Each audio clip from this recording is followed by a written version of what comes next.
सिंह राशि रे प्रवेश कले शुक्र अगस्ट 1 पर्यंत हंतसंत हेबे 5टी राशि।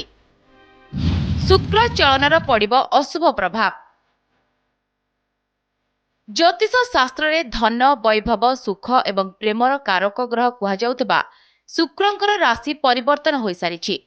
गत जुलाई 4 तारिख संध्या 7:18 रे शुक्र ग्रह सिंह राशि रे प्रवेश करिसेंती एवं आसंता 1 तारिख अगस्ट 2026 सकाळ 9:33 पर्यंत से एही राशि रे रहिबे।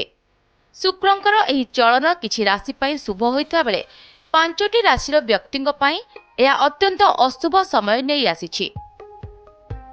तेबे आसंतु जानिबा से 5टी राशि कोन कोन जेउ मानको एही समय रे विशेष सतर्क रहबाकू पड़िबो।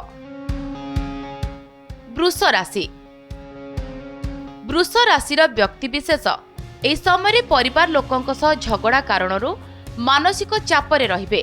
आपणकर कोनोसी गुरुत्वपूर्ण कार्य सहजरे पूर्ण हेब नाही। प्रेम जीवन रे मध्य मनांतर देखाहेब। युवपीढ़ी केश झड़िबा समस्या बढ़ी पारे। मिथुन राशि।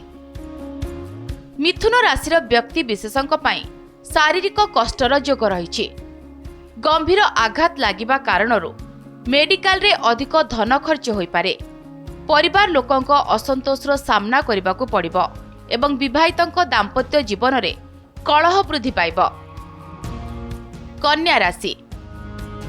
कन्या राशिर व्यक्ति विशेषज्ञ कर्मक्षेत्र रे अन्य काहार प्ररोचना रे आसी कोनोसी भूल काम करंतु नाही, नचेत चाकरी जिबार आशंका रहिछि। एही समय आपण आर्थिक अनाटनर सामना करिवे एवं आपणक मुंड उपरे बड़ ऋणर बोझ मध्य रही पारे। मकर राशि। शुक्रंक चलन कारणरू मकर राशिर व्यक्ति विशेषर पिलामानक स्वास्थ्य बिगड़ी पारे एवं सेमाने शारीरिक भाव में दुर्बल अनुभव करिवे। विवाहित लोक माने मानसिक सुस्थता बा चिंतार शिकार हेबे। एहा सहित आर्थिक संकट मध्य देखा दे पारे। मीन राशि। शुक्रंक चलन जोगु परिवार लोकंक कथा न मानिबा कारणरू आपण कोनोसी बड़ विपद रे फसी जाई पारंती। स्वास्थ्य विषय रे कहिबाकू गले पादरे जंत्रणा एवं पेट खराब जनित समस्या देखा देबो। आर्थिक स्थिति को नै मध्य आपण संतुष्ट रहिबे नाही। तेबे शुक्रंक अशुभ प्रभाव रु रक्षा पाइबा पई एही 5टी राशिर लोके निज बाणी उपरे नियंत्रण करंतु एवं कोनोसी बड़ आर्थिक निष्पत्ति नेबा पूर्वरु चिंता करंतु। Bureau report connect digital.